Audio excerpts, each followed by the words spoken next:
नमस्कार फ्रेंड्स।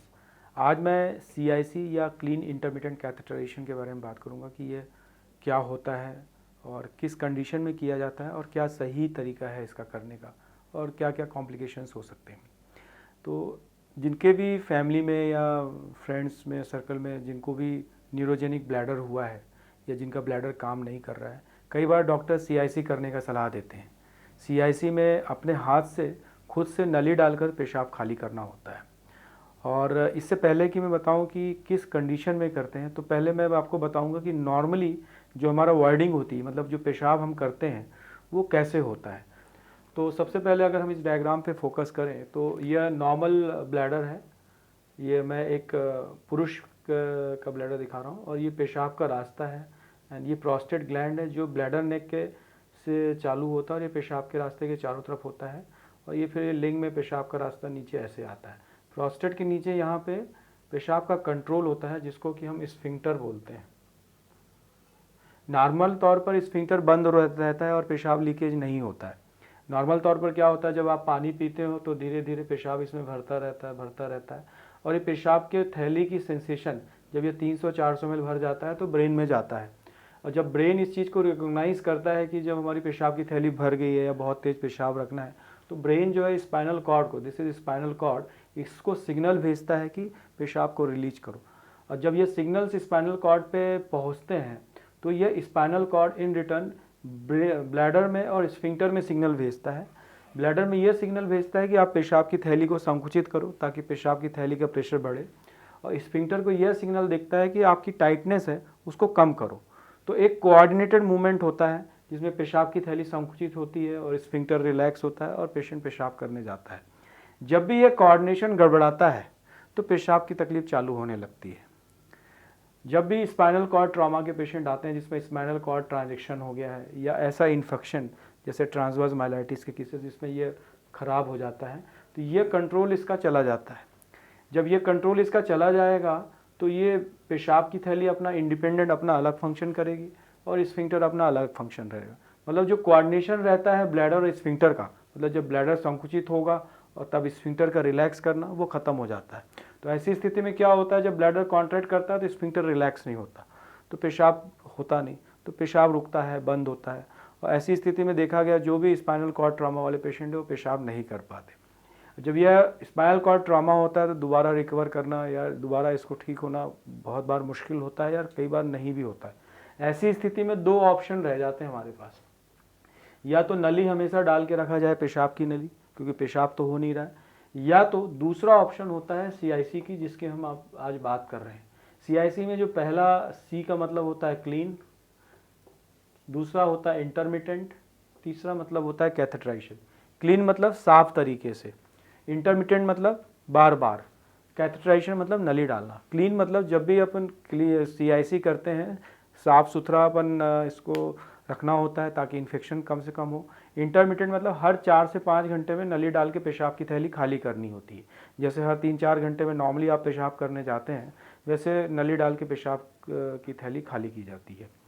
और आपने देखा होगा हॉस्पिटल में जब भी नली डलती है तो पहले बीटाडीन लगाया जाता है, साफ़ किया जाता है, ग्लव्स पहना जाता है, फिर नली डाली जाती है। जबकि जो क्लीन इंटरमिटेंट कैथेटराइजेशन होता है, चूँकि इसमें पेशेंट खुद कर रहा होता है, अगर उनके हाथ ठीक है, चल फिर रहा है, तो खुद कर सकता है या तो कोई केयर गिवर कर सकता है।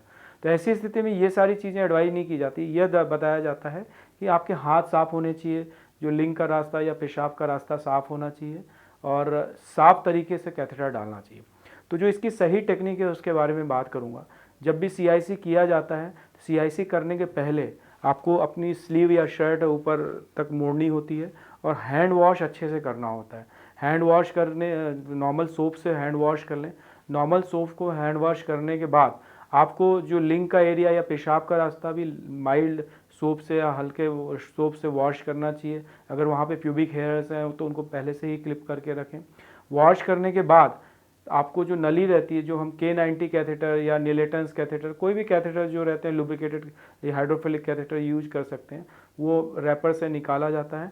और उसकी जो टिप होती है, जैसे मैं फॉर एग्जांपल ये K90 कैथेटर, इसकी टिप में जेली लगाई जाती है, लुब्रिकेटिंग जेली या लिग्नोकेन जेली लगाई जाती है करीब 5-10 सेंटीमीटर को, और ये नली को धीरे धीरे लिंग में डाला जाता है। तो जैसे डायग्राम में अगर मैं दिखाऊं तो सपोज़ मान लो ये पेशाब का रास्ता है, ये लिंग है, तो जो पुरुष है वो लिंग को ऐसे ऊपर उठा सकता है और इसमें धीरे लुब्रिकेटिंग जेली लगाने के बाद धीरे धीरे नली डालता है। जब ये एक करीब 10-12 सेंटीमीटर अंदर चली जाती है तो एक थोड़ा सा रेजिस्टेंस आपको फील हो सकता है। जब रेजिस्टेंस फील होता है थोड़ा सा उसको फॉर्म प्रेशर लगाएं तो ये नली सीधे पेशाब की थैली में चली जाती है और जैसे ही पेशाब की थैली में नली जाएगी यूरिन आना चालू हो जाएगा। जैसे यूरिन आना चालू हो उसको 1 इंच थोड़ा और अंदर डाल दें ताकि पूरी तरीके से पेशाब की थैली में चला जाए और फिर जब यह यूरिन आना बंद हो जाए इसका मतलब ब्लैडर पूरा ड्रेन हो चुका है। ब्लैडर पूरा ड्रेन होने के बाद नली को निकाला जाता है। नली को निकालने के बाद दोबारा से इसको जाके पानी से अंदर और बाहर अच्छे से वॉश किया जाता है। वॉश करने के बाद इसके ऊपर जो पानी लगा हुआ है वो निकाला जाता है और ड्राई करके एक प्लास्टिक के डब्बे में रख लिया जाता है। फिर आप जब 3-4 घंटे बाद दोबारा से जब पेशाब लगे सेम कैथेटर आप यूज कर सकते हैं। आइडली तो अगर कैथेटर हर बार नया यूज करें बट वो कॉस्ट इफेक्टिव होता नहीं है, इसलिए हम लोग एक कैथेटर या आप 1 हफ्ते तक यूज कर सकते हैं। अगर उसमें डर्ट जमा हो जाए या गंदा हो जाए तो आप उसको जल्दी भी चेंज कर सकते हैं। तो इस तरीके से पुरुषों में किया जाता है। फीमेल में यूजली इस टाइप से करना मुश्किल होता है क्योंकि पेशाब का रास्ता नीचे की तरफ होता है, तो इसमें एक मिरर यूज किया जाता है। यह जो नर्स होती हैं जो इस चीज़ को जानती हैं, जानकारी रखती हैं, वो नर्स आपको सिखा सकती हैं और जैसे ही आप थोड़े दिन की प्रैक्टिस के बाद जब आप सीख जाते हो अपने आप से नली डालना तो CIC करना आसान हो जाता है। तो CIC बेसिकली जो न्यूरोजेनिक ब्लैडर्स होते हैं मोस्टली उस ऐसे पेशेंट्स में किया जाता है।